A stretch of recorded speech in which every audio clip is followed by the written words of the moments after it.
ಖಾಲಿ ಬುಟ್ಟಿಯನ್ನು ನೆತ್ತಿಯ ಮೇಲೆ ಹೊತ್ತುಕೊಂಡು ಕಮಲ, ವಾಸಂತಿ, ಕಿಷ್ಟಯ್ಯ ಅನ್ನುವ ಕೂಲಿಗಳು ಹೊಲದ ದಡದಿಂದ ನಡೆಯುತ್ತಾ ಮುಂದಕ್ಕೆ ಹೋಗುತ್ತಾ ಇರುತ್ತಾರೆ. ಅನಾಮಿಕಾ ಅಮ್ಮನವ್ರಿಗಿರುವ ತಿಂಡಿಪೋತತನದ ಅಭ್ಯಾಸ ದಿನವೂ ನಮ್ಮನ್ನ ಹೀಗೆ ಕಷ್ಟ ಕೊಡುತ್ತೆ ಅಂತ ಅಂದ್ಕೊಂಡಿರ್ಲಿಲ್ಲ ವಸಂತಿ. ಈಗ ಮಾತ್ರ ಅಂದ್ಕೊಂಡ್ರು ಎಂತಹ ಪ್ರಯೋಜನನೂ ಇಲ್ಲಲ್ಲ ಕಮಲ. ಅದಕ್ಕೆ ತಾಯಿಂದ್ರೆ ನಾವು ದಿನ ಮಾಡ್ತಾ ಇರೋ ಹಾಗೆ ಈ ದಿನವೂ ಮಾಡ್ಬೇಕು. ಆಗ್ಲೇ ಅನಾಮಿಕಾ ಅಮ್ಮನವರು ಸಂತೋಷವಾಗಿರೋದು. ಇಲ್ಲ ಅಂದ್ರೆ ಅವರ ತಂದೆಗೆ ನಮ್ಮ ಮೇಲೆ ಇದ್ದಿದ್ದು ಇಲ್ದಿದ್ದು ಸೇರಿಸಿ ಹೇಳ್ಬಿಟ್ಟು ನಮ್ಗೆ ಇರೋ ಕೂಲಿ ದುಡ್ಡನ್ನು ಕೂಡ ನಿಲ್ಲಿಸ್ತಾರೆ. ಆಗ ನಮ್ಮ ಬದುಕು ಹೇಗಿರುತ್ತೋ ಆಲೋಚಿಸ್ಕೊಳ್ಳಿ. ಹೌದು ಕಮಲ, ಅನಾಮಿಕಾ ಅಮ್ಮನವ್ರ ಹತ್ರ ನಾವು ಏನಕ್ಕೆ ಬಂದಿದ್ದು ತಲೆನೋವು ಹೇಳು. ಅವಳ ತಿಂಡಿಪೋತತನದ ಬಗ್ಗೆ ಅಮ್ಮನವ್ರಿಗೆ ಅಯ್ಯನವ್ರಿಗೆ ತಿಳಿದೇ ಇರುತ್ತೆ. ಇನ್ನು ನಾವ್ ಹೇಳೋದೇನಿದೆ ಕಮಲ, ನಾವು ಅನಾಮಿಕಾ ಅಮ್ಮನವರ ತಿಂಡಿಪೋತತನದ ಬಗ್ಗೆ ಹೇಳಿ ಶತ್ರುವಾಗಿ ಬದಲಾಗೋದೇನಕ್ಕೆ? ಅದೇ ಅಂತ ಇದೀನಿ ತಾಯಿಂದ್ರೆ. ಅನಾಮಿಕಾ ಅಮ್ಮನವರು ದಿನವೂ ನಮ್ಮ ಹತ್ರ ಟೊಮೊಟೊಗಳು, ಕ್ಯಾರೆಟ್ ಅನ್ನು, ಸೌತೆಕಾಯಿನ ಕಳ್ಳತನದಿಂದ ತರಿಸ್ಕೊಂಡು ತಿಂತ ಇರೋ ವಿಷಯ ಅಯ್ಯನವ್ರಿಗೆ ಅಮ್ಮನವ್ರಿಗೆ ಯಾಕೆ ಹೇಳ್ಬೇಕು ಹೇಳಿ? ಅನಾಮಿಕಾ ಅಮ್ಮನವ್ರಿಗೆ ದಿನವೂ ಕೊಟ್ಟ ಹಾಗೇನೆ ಈ ದಿನ ಕೂಡ ಕಳ್ಳತನದಿಂದ ಟೊಮೊಟೊಗಳನ್ನ, ಕ್ಯಾರೆಟ್ ಅನ್ನ, ಎಳೆ ಸೌತೆಕಾಯಿನ ತಂದ್ಕೊಡೋಣ. ಸರಿ ಬಿಡು, ನೀವ್ ಹೇಳ್ದ ಹಾಗೆ ಮಾಡೋಣ. ನಮ್ಮ ಬಾಯಿ ಮೇಲೆ ನಾವೇ ಮಣ್ಣು ಹಾಕೊಳ್ಳೋದೇನಕ್ಕೆ ಎಂದು ಮಾತನಾಡಿಕೊಳ್ಳುತ್ತಾ ಹಾಗೆ ನಡೆಯುತ್ತಾ ಇರುತ್ತಾರೆ. ಕೆರೆಯ ದಂಡೆಯ ಹತ್ತಿರ ಒಂದು ಮರದ ಕೆಳಗೆ ದೊಡ್ಡ ಬಂಡೆ ಕಲ್ಲಿನ ಮೇಲೆ ತಿಂಡಿಪೋತಿ ಅನಾಮಿಕಾ ಕೂತ್ಕೊಂಡು ಕಬ್ಬನ್ನ ತಿಂತಾ ಇರ್ತಾಳೆ. ಅವಳ ಪಕ್ಕದಲ್ಲಿ ಕೆಲವು ಕಬ್ಬಿನ ಕೋಲುಗಳಿರುತ್ತೆ. ಅಬ್ಬಾ, ಈ ಕಬ್ಬಿನ ಕೋಲು ತಿಂದು ತಿಂದು ದವಡೆ ಎಳೀತಾ ಇದೆ. ಈ ಕಮಲಾ, ವಾಸಂತಿ, ಕಿಷ್ಟಯ್ಯ ಅವರು ಇನ್ನೂ ದಿನವೂ ತೆಗೆದುಕೊಂಡು ಬಂದ ಹಾಗೆ ಈ ದಿನ ಕೂಡ ಬುಟ್ಟಿನ ತುಂಬಾ ಕ್ಯಾರೆಟು, ಟೊಮೊಟೊ, ಇನ್ನು ಸೌತೆಕಾಯಿ ತರಲಿಲ್ಲ ಏನಕ್ಕೋ. ಯಾವಾಗ ತಗೊಂಡ್ಬರ್ತಾರೋ ಏನೋ ಎಂದು ಅಂದುಕೊಳ್ಳುತ್ತಾ ಇರುವಾಗ ಮೂರು ಬುಟ್ಟಿಯ ತುಂಬಾ ತೆಗೆದುಕೊಂಡು ಅನಾಮಿಕಳ ಹತ್ರಕ್ಕೆ ಬರ್ತಾರೆ. ಅನಾಮಿಕಳ ಮುಂದೆ ಇಡುತ್ತಾರೆ. ಅನಾಮಿಕಾ ಆನಂದದಿಂದ ಕ್ಯಾರೆಟ್ ಅನ್ನು ತಿಂತಾ ಇರ್ತಾಳೆ. ಕಮಲಾ, ವಾಸಂತಿ, ಕಿಷ್ಟಯ್ಯ ನಿಂತ್ಕೊಂಡು ಅಯೋಮಯದಿಂದ ನೋಡ್ತಾ ಇರ್ತಾರೆ. ಕ್ಯಾರೆಟ್ ತಿನ್ನುತ್ತಾ ಅವರನ್ನು ನೋಡ್ತಾ ಅನಾಮಿಕಾ ಹೀಗಂತಾಳೆ, ಏನೇ ಕಮಲ, ಮೂವರು ಮೋಡಿಯಾಗಿ ಮುಖ ಇಟ್ಕೊಂಡಿದ್ದೀರಾ? ಬುಟ್ಟಿ ತುಂಬಾ ಬಾಳೆಹಣ್ಣನ್ನ ದುಡ್ಡು ಕೊಡದೆ ತಿಂತಾ ಇದ್ರೆ ಮೋಡಿಯಾಗಿ ಮುಖ ಇಡದೆ ಸಂತೋಷವಾಗಿರು ಅಂತೀರಾ ತಿಂಡಿಪೋತಿ ಅಮ್ಮನವ್ರೆ? ನನ್ನ ತಿಂಡಿ ಮೇಲೆ ನಿಂಗ್ ಕಣ್ಣು ಬಿತ್ತಾ? ಹೋಗಿಲ್ಲಿಂದ ಹೋಗು. ನಾನು ಕಣ್ಣು ಮುಚ್ಚಿ ತೆಗೆಯೋದ್ರೊಳಗೆ ಇಲ್ಲಿಂದ ಹೊರಟು ಹೋಗ್ಬೇಕು. ಇಲ್ಲ ಅಂದ್ರೆ ಇನ್ನೊಂದು ಬುಟ್ಟಿ ಬಾಳೆಹಣ್ಣನ್ನ ತಂದ್ಕೊಡ್ಬೇಕು. ನಿಮ್ಮಿಷ್ಟ. ಬುಟ್ಟಿ ಬಾಳೆಹಣ್ಣು ತಂದ್ಕೊಡ್ತೀಯಾ, ಹೊರಟೋಗ್ತೀಯಾ? ಇಲ್ಲಿಂದ ಹೋಗ್ತೀನಿ ಅಮ್ಮನವ್ರೆ ಎಂದು ಹೇಳಿ ಕಮಲ ಅಲ್ಲಿಂದ ಹೊರಟು ಹೋಗುತ್ತಾಳೆ. ಅನಾಮಿಕಾ ಎಳೆ ಸೌತೆಕಾಯಿ ತಿನ್ನುತ್ತಾ, ಇನ್ನು ನೀವು ಹೋಗಿ, ನನಗಾಗಿ ನೀವು ದಿನ ಹೀಗೆ ಮಾಡ್ತಾ ಇರೋ ವಿಷಯ ನಮ್ಮ ಅಪ್ಪಂಗೆ ತಿಳಿದೇ ಇರೋ ತನಕ ನಿಮ್ಮ ಕೂಲಿ ದುಡ್ಡಿಗೆ ಏನು ಅಭ್ಯಂತರವಿರಲ್ಲ. ಜಾಗ್ರತೆಯಾಗಿ ಹೋಗಿ ಎಂದು ಅನಾಮಿಕಾ ಹೇಳುತ್ತಲೇ ಕಿಷ್ಟಯ್ಯ, ವಾಸಂತಿ ಕೈ ಮುಗಿದು ಹೊರಟು ಹೋಗುತ್ತಾರೆ. ಅನಾಮಿಕಾ ತಿಂತಾ ಇರ್ತಾಳೆ. ಮನೆ ಹತ್ರ ಅನಾಮಿಕಳ ತಾಯಿ ಸಾವಿತ್ರಿ ಗಾಬರಿ ಆಗ್ತಾ ಬಾಗಿಲ ಹತ್ರ ನಿಂತ್ಕೊಂಡು ಸುತ್ತಲೂ ನೋಡುತ್ತಾ ಇರುವಾಗ ಊರೆಲ್ಲ ಬಹಳ ಹೆಸರುಳ್ಳ ಮಾಧವಯ್ಯ ಮನೆ ಹತ್ರಕ್ಕೆ ಬರ್ತಾನೆ. ಏನು ಸಾವಿತ್ರಿ, ನಮ್ಮ ತಿಂಡಿಪೋತಿ ಮಗಳು ಅನಾಮಿಕಾ ಮನೆಯಲ್ಲಿಲ್ವಾ? ಅದಕ್ಕೆ ಅಲ್ವಾ ಮನೆ ಬಾಗಿಲ ಹತ್ರ ನಿಂತ್ಕೊಂಡು ಹೊರಗ್ ನೋಡ್ತಾ ಇದ್ದೀನಿ. ಎಲ್ಲೋ ಏನೋ ಸಿಕ್ಕಿರುತ್ತೆ, ಅದು ತಿಂತ ಈ ದಿನ ಅವಳಿಗೆ ನೋಡೋದಕ್ಕೆ ಬರ್ತಾರೆ ಅನ್ನೋದನ್ನ ಮರ್ತೋಗಿರ್ತಾರೆ. ನೀವು ಇಷ್ಟು ಸಮಾಧಾನವಾಗಿದ್ದೀರಿ ಅಂದ್ರೆ ಈ ದಿನ ಹುಡುಗಿ ನೋಡಕ್ ಬರಲ್ವಾ? ಇರಲ್ಲ ಅಂತ ಯಾರು ಹೇಳಿದ್ರು ಸಾವಿತ್ರಿ? ಇದೆ. ಅವ್ರು ಹೇಗೂ ಊರಿನೊಳಗೆ ಬರ್ತಾರೆ, ನಮ್ ಹುಡುಗಿ ಬಗ್ಗೆ ಕೇಳ್ತಾರೆ, ತಿಂಡಿಪೋತಿ ಅನ್ನೋ ವಿಷಯ ತಿಳ್ಕೊತಾರೆ, ನಮ್ ಮನೆಗೆ ಬರ್ದೆ ಹಾಗೆ ಹೊರಟು ಹೋಗ್ತಾರೆ. ಇಷ್ಟು ಮಾತ್ರಕ್ಕೆ ನಾವು ಗಾಬರಿ ಆಗೋದೇನಕ್ಕೆ?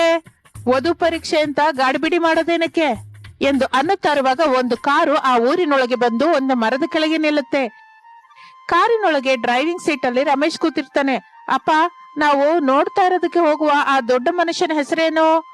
ಮಾಧವಯ್ಯ ಮಗನೇ. ಸರಿ, ನೀವು ಕಾರಲ್ಲೇರಿ, ನಾನು ಹೋಗಿ ಮಾಧವಯ್ಯನವರ ಮನೆ ಎಲ್ಲಿದೆ ಕೇಳ್ಕೊಂಡ್ ಬರ್ತೀನಿ ಎಂದು ಹೇಳಿ ಕಾರಿನಲ್ಲೇ ಕೂತ್ಕೊಂಡು ಸುತ್ತಲೂ ನೋಡುತ್ತಾ ಇರುವಾಗ ಆ ಕಡೆಯಿಂದ ಹೋಗ್ತಾ ಇರುವ ಕಮಲ ಕಾಣಿಸ್ತಾಳೆ. ಕಮಲಳನ್ನು ನೋಡುತ್ತಾ, ಆಂಟಿ ಆಂಟಿ ಎಂದು ಕರೆಯುತ್ತಾನೆ ರಮೇಶ್. ಕಮಲ ಕೋಪದಿಂದ ರಮೇಶನ ಹತ್ರಕ್ಕೆ ಬರ್ತಾಳೆ. ನೀನೇನೆ ನಂಗೆ ಅಂಕಲ್ ಆಗಿದ್ಯಾ? ನಾನ್ ನಿನ್ಗೆ ಆಂಟಿನಾ? ಆ ಆಂಟಿ ಅಂತ ಕರಿತಾ ಇದೀಯಾ ಎಂದು ಗಟ್ಟಿಯಾಗಿ ಅನ್ನುತ್ತಾಳೆ. ರಮೇಶ್ ಭಯಪಟ್ಟು ಹೋಗುತ್ತಾನೆ. ಆಂಟಿ ಎಂದದಕ್ಕೆ ಸಾರಿ ಕಣ್ರಿ, ಸಾರಿ. ನಾವು ಈ ಊರಲ್ಲಿ ಮಾಧವಯ್ಯನವರ ಮನೆಗೆ ಬಂದಿದ್ದೀವಿ. ಆ ದೊಡ್ಡ ಮನುಷ್ಯನ ಮನೆಯಲ್ಲಿದೀವಿ, ಸ್ವಲ್ಪ ಹೇಳ್ತೀರಾ? ಮಾಧವಯ್ಯನವ್ರ ಮನೆಗೆ ಹೋಗ್ತಾ ಇದ್ದೀರಾ? ಏನಕ್ಕೆ? ಅವರ ಮಗಳನ್ನ ನೋಡೋದಕ್ಕೆ ಬಂದಿದ್ದೀವಿ ಎಂದು ರಮೇಶ್ ಹೇಳುತ್ತಲೇ ಕಮಲ ಇದ್ದಕ್ಕಿದ್ದ ಹಾಗೆ ಗಟ್ಟಿಯಾಗಿ ನಗುತ್ತಾಳೆ. ನೀನು ಅನಾಮಿಕಳನ್ನ ಮದುವೆ ಮಾಡ್ಕೊಂಡ್ರೆ ನಿನಗ ದಿನವೂ ಮಾಯಾ ಬಜಾರ್ ಕಾಣಿಸುತ್ತೆ. ಆಹಾ, ಹೋಗು ಸ್ವಾಮಿ ಹೋಗಿ, ಆ ಮಾಧವಯ್ಯನ ಮನೆಗೆ ಹೋಗು, ಹೀಗೆ ಹೋಗು, ಕೊನೆ ಮನೆ ಎಂದು ಹೇಳಿ ಕಮಲ ಅಲ್ಲಿಂದ ಹೊರಟು ಹೋಗುತ್ತಾಳೆ. ರಮೇಶ್ ಅಯೋಮಯದಿಂದ ತಂದೆ ತಾಯಿನ ನೋಡ್ತಾನೆ. ಅವರು ಆಶ್ಚರ್ಯದಿಂದ ನೋಡ್ತಾ ಇರ್ತಾರೆ. ಏನಪ್ಪಾ ಇದು, ಅನಾಮಿಕಳ ಬಗ್ಗೆ ಆಕೆ ಹಾಗನ್ಕೊಂತ ಹೋಗ್ತಾ ಇದ್ದಾಳೆ, ಮಾಯಾ ಬಜಾರ್ ಅಂತ ಇದ್ದಾಳೆ, ನನಗೇನು ಅರ್ಥವಾಗ್ತಿಲ್ಲ. ಮಗು ರಮೇಶು, ಅವೆಲ್ಲ ಹಚ್ಕೋಬಾರ್ದು, ಮೊದಲು ಅವ್ರ ಮನೆಗೆ ಹೋಗೋಣ ಬಾ ಎಂದು ಪ್ರಸಾದ್ ಹೇಳುತ್ತಾ ಇರುವಾಗ ರಮೇಶನ ಹತ್ತಿರಕ್ಕೆ ಕಿಷ್ಟಯ್ಯ ಬರ್ತಾನೆ. ಏನ್ ಸ್ವಾಮಿ, ಏನ್ ಬೇಕು, ಯಾರ ಮನೆಗೆ ಹೋಗ್ಬೇಕು? ಇಲ್ಲಿ ಮಾಧವಯ್ಯನವ್ರ ಮನೆಗೆ ಹೋಗ್ಬೇಕು. ನಾವು ಹುಡುಗಿ ನೋಡೋದಕ್ ಬಂದಿದೀವಿ. ಅನಾಮಿಕಾ ಅಮ್ಮನವ್ರನ್ನ ನೋಡೋದಕ್ ಬಂದಿದ್ದೀರಾ? ನೀವು ತಿಂಗಳಿಗೆ ₹1,00,000 ಸಂಪಾದಿಸ್ತೀರಾ, ಎಲ್ಲ ತರದ ಅಡಿಗೆಗಳು ಮಾಡಿಕೊಡ್ತೀರಾ ಎಂದು ಕೃಷ್ಣಯ್ಯ ಕೂಡ ನಕ್ಕು ಅಲ್ಲಿಂದ ಹೊರಟು ಹೋಗುತ್ತಾನೆ. ರಮೇಶನ್ಗೆ ಶಾರದಾ ದಂಪತಿಗಳಿಗೆ ಅಯೋಮಯದಿಂದಿರುತ್ತೆ. ಏನ್ ಮಾಡ್ಬೇಕು ಅರ್ಥವಾಗೋದಿಲ್ಲ. ಅಪ್ಪ, ಹಿಂದಕ್ಕೆ ಹೊರಟೋಗೋಣ, ಈ ಹುಡುಗಿನ್ ನೋಡೋದ್ ಬೇಡ, ಏನು ಬೇಡ. ಆ ಆಂಟಿ ಹಾಗೆ ಮಾಯಾ ಬಜಾರ್ ಸಿನಿಮಾ ಅಂತ ನಕ್ಕೊಂಡ್ ಹೋದ್ಲು.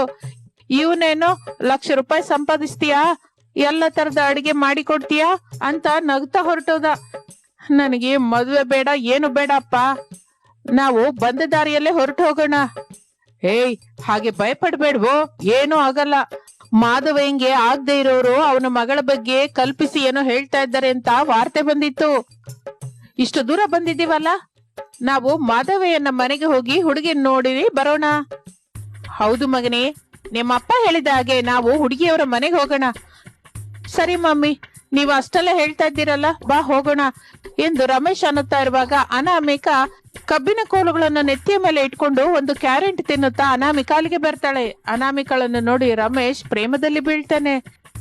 ಇಲ್ಲಿ ನೋಡಿದೀನಿ ಹುಡುಗ, ಚೆನ್ನಾಗಿದ್ಯಾ? ಇಲ್ಲಿ ಮಾಧವಯ್ಯನವರ ಮನೆಗೆ ಹೋಗ್ಬೇಕು, ದಾರಿ ತೋರಿಸ್ತೀರಾ?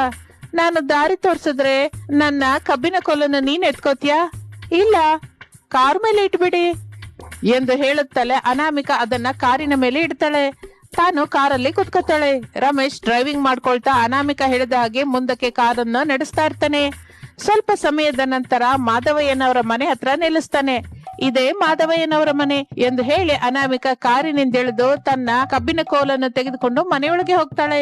ಮನೆ ಹೊರಗೆ ಇರುವ ಮಾಧವಯ್ಯ ಸಾವಿತ್ರಿ ಅವರು ಕಾರಿನಲ್ಲಿ ಬಂದವರನ್ನು ನೋಡಿ ಆಶ್ಚರ್ಯ ಹೋಗಿ ಗಂಡಿನವರೇನೋ ಎಂದು ಅರ್ಥ ಮಾಡಿಕೊಂಡು ಮನೆಯೊಳಗೆ ಮರ್ಯಾದೆ ಪೂರ್ವಕವಾಗಿ ಆಹ್ವಾನಿಸುತ್ತಾರೆ. ಶಾರದಾ ಅವರು ಮನೆಯಲ್ಲಿ ಕೂತಿರುತ್ತಾರೆ. ಅನಾಮಿಕಾ ಕಬ್ಬಿನ ಕೋಲನ್ನು ತಿನ್ನುತ್ತಾ ಅವರ ಮುಂದೆ ಬಂದು ಕೂತ್ಕೋತಾಳೆ. ರಮೇಶನ್ಗೂ ಶಾರದಾ ದಂಪತಿಗಳು ಅನಾಮಿಕಾ ತುಂಬಾ ಹಿಡಿಸುತ್ತಾಳೆ. ಅಣ್ಣಯ್ಯನವ್ರೆ, ನಿಮ್ ಹುಡುಗಿ ನಮಗೆ ಹಿಡಿಸಿದ್ದಾಳೆ ಹೊರತು ಯಾಕೆ ಆ ಕಬ್ಬಿನ ಕೋಲು ತಿಂತಾ ಇದ್ದಾಳೆ? ತಂಗಿಯಮ್ಮ, ನೀವು ನಮ್ಮ ಮನೆಗೆ ಬಂದಾಗ್ಲೇ ಅಂದ್ಕೊಂಡೆ ನಿಮಗೆ ನಮ್ಮ ಹುಡುಗಿ ಬಗ್ಗೆ ಪೂರ್ತಿಯಾಗಿ ತಿಳಿದಿಲ್ಲ ಅಂತ. ಅವಳ ಬಗ್ಗೆ ತಿಳಿದಿದ್ರೆ ಇಲ್ಲಿವರೆಗೂ ಬರ್ತಾನೆ ಇರ್ಲಿಲ್ಲ ಅಂತ. ಅರ್ಥವಾಗ್ಲಿಲ್ಲ ಅಣ್ಣಯ್ಯ ಎಂದು ಶಾರದಾ ಅನ್ನುತ್ತಲೇ ಮಾಧವಯ್ಯ ತಮ್ಮ ಮಗಳು ಅನಾಮಿಕಳ ತಿಂಡಿ ಪೋತತನದ ಬಗ್ಗೆ ಹೇಳ್ಬೇಕು ಅನ್ಕೋತಾನೆ. ಆ ವಿಷಯ ಅನಾಮಿಕಾ ಅರ್ಥ ಮಾಡ್ಕೊಂಡು ತಕ್ಷಣ ತನ್ನ ತಂದೆಯನ್ನು ಹಿತ್ತಲಿನೊಳಗೆ ಕರೆಯುತ್ತಾಳೆ. ಶಾರದಳ ಕುಟುಂಬ ಅಯೋಮಯದಿಂದ ನೋಡ್ತಾ ಇರ್ತಾರೆ. ಅಪ್ಪ, ನನ್ನ ತಿಂಡಿ ಪೋತತನದ ಬಗ್ಗೆ ಹೇಳಿ ಈ ಸಂಬಂಧನ ಬೇಡ ಅಂತ್ಯ ಏನು? ಹೌದು ತಾಯಿ, ಈಗಲೇ ನಿಜ ಹೇಳ್ಬೇಕು, ಇಲ್ಲ ಅಂದ್ರೆ ಚೆನ್ನಾಗಿರಲ್ಲ. ಅಪ್ಪ, ಈ ವಿಷಯದ ಬಗ್ಗೆ ಬಹಳ ಜನಕ್ಕೆ ತಿಳಿದು ನನ್ನನ್ನ ಮದುವೆ ಮಾಡ್ಕೊಳ್ಳೋದಕ್ಕೆ ಯಾರು ಮುಂದಕ್ಕೆ ಬರ್ತಾ ಇಲ್ಲ. ಈಗ ಬಂದ ಸಂಬಂಧವನ್ನು ನೀವು ಬೇಡ ಅಂತ ಹೇಳ್ಬೇಕು ಅಂತ ಇದ್ದೀರಾ? ಹೌದು ತಾಯಿ, ನಿಜ ಮೊದಲು ಹೇಳಿದ್ರೆ ಚೆನ್ನಾಗಿರುತ್ತಲ್ಲಮ್ಮ. ನನ್ಗ ಆ ಹುಡುಗ ಹಿಡ್ಸಿದನಪ್ಪ. ಈ ಮದುವೆ ಅಂತ ಮಾಡ್ಕೊಂಡ್ರೆ ಆ ಹುಡುಗನೇ ಮಾಡ್ಕೋತೀನಿ, ಇಲ್ಲ ಅಂದ್ರೆ ಹೀಗೆ ಮನೆ ಹತ್ರನೇ ಇರ್ತೇನೆ. ಹೀಗೆ ಕಣ್ಣಿಗೆ ಕಾಣಿಸಿದ್ದು ಕೈಗೆ ಸಿಕ್ಕಿದ್ದು ತಿಂತಾ ಇರ್ತೀನಿ. ಇನ್ನು ನಿಮ್ ಇಷ್ಟ. ಮದುವೆ ನಂತರ ತಿಂಡಿ ಪೋತು ಅಂತ ತಿಳಿದ್ರೆ ಹೇಗೆ ತಾಯಿ? ಆಗ ನಾನ್ ನೋಡ್ಕೋತೀನಲ್ಲ ಅಪ್ಪ. ಮೊದಲು ನನಗೆ ಮದುವೆ ಮಾಡುವಪ್ಪ, ಅತ್ತೆ ಮನೆಗೆ ಕಳಿಸು ಎಂದು ಅನಾಮಿಕಾ ಹೇಳುತ್ತಲೇ ಒಂದು ಒಳ್ಳೆಯ ದಿನ ನೋಡಿಕೊಂಡು ರಮೇಶನಿಗೂ ಅನಾಮಿಕಳಿಗೂ ಮದುವೆ ನಡೆಸುತ್ತಾರೆ ಎರಡು ಮನೆಯವರು ಸೇರಿ.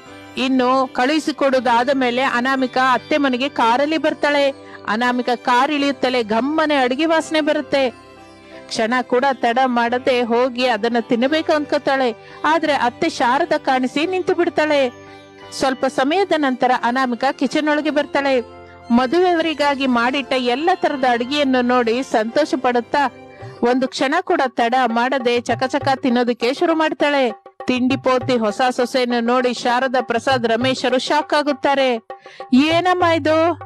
ಇದೇ ನನ್ನ ಒರಿಜಿನಲ್ ಗಿಟಪತ್ತೆ. ಅಂದ್ರೆ ಸೊಸೆ ನೀನು ತಿಂಡಿ ಪೋತಿ ಹೊಸ ಸೊಸೆ ಅತ್ತೆ ಎಂದು ಹೇಳಿ ಅನಾಮಿಕಾ ತಿನ್ನುತ್ತಾ ಇರುತ್ತಾಳೆ. ಇದು ಇಂದಿನ ಕತೆ. ಮತ್ತೊಂದು ಆಸಕ್ತಿಕರವಾದ ಕತೆ ಜೊತೆ ಮತ್ತೆ ಸೇರೋಣ.